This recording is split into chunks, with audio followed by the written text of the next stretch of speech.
Living in Osaka sounds exciting, right? But finding an apartment here, that is a completely different story.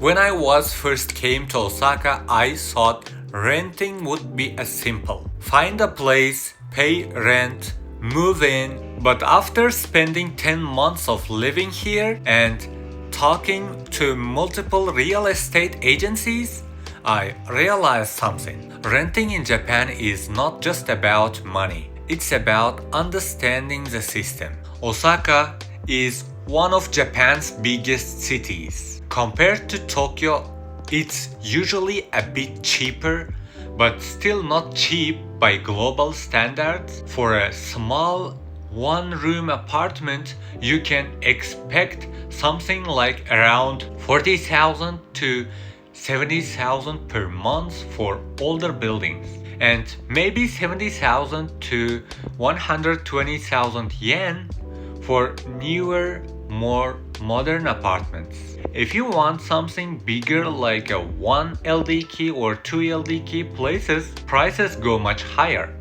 But here is the thing most foreigners don't expect. Rent is only the beginning. In Japan, when you rent an apartment, you don't just pay rent. You often pay key money, deposit, agency fee, maintenance fee, sometimes all at once. Key money, for example, is something very unique. It's basically a thank you payment to the landlord. And the surprising part, you don't get it back. So imagine paying 1 or 2 months of rent, just a gift. When I first heard about this, I was honestly confused. Why would I pay money that I will never see again? But Japan, this is normal. Some apartments don't require key money, but many still do. So you always need to check carefully. Now let's talk about real estate companies. In Osaka, there are many big agencies like Sumo Homes, Mini. These companies make it easier to search for apartments. You can filter by price, location, size, even distance from the train station, and in Japan, distance from the station is very important. Even 5 extra minutes of walking can change the rent significantly. From my experience, visiting agencies in person is very helpful. When I talked with agencies here in Osaka, I noticed something interesting. They don't just show you random apartments. They try to match you places based on your situation. Are you a student? Do you have a stable job? Are you a foreigner? And yes, being a foreigner can make things more complicated. Some landlords in Japan are still hesitant to rent to foreigners. Not always, but it happens. Reasons can include language barriers, contract misunderstandings, or just a lack of experience dealing with international tenants.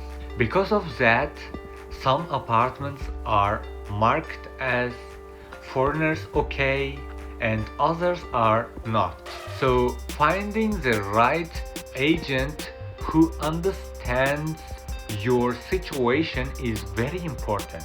Another thing that surprised me was the contract system. Japanese rental contracts are very detailed and sometimes strict.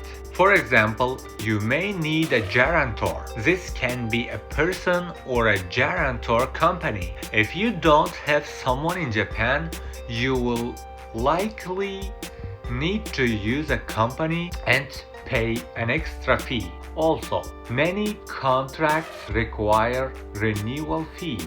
So even if you stay in the same apartment after 1 or 2 years, you may need to pay again.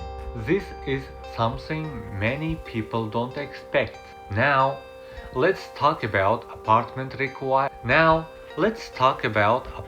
quality. One thing Japan does very well is convenience.